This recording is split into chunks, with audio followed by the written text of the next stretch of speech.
Ang height nila mga idol halos pareho lamang.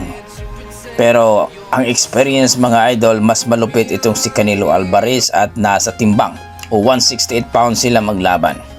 Malaki ang offer dito. Kaya haling ararsik mga idol dito kay Canelo Alvarez. Kung titingnan natin mga idol, wala naman pong makukuha itong si Canelo Alvarez dito kay Terence Crawford.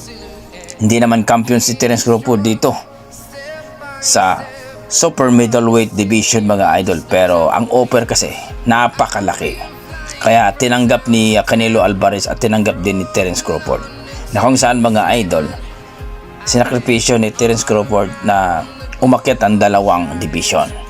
Malaking pera nito mga idol at pwede na itong si Terence Crawford pagkatapos ng laban ay magretiro na. Pero ayon sa ating mga pinagkakatawalang source mga idol ay tuloy pa rin ang laban ni Crawford kahit matalo o manalo dito kay Canelo Alvarez. Hindi daw siya hihinto sa kanyang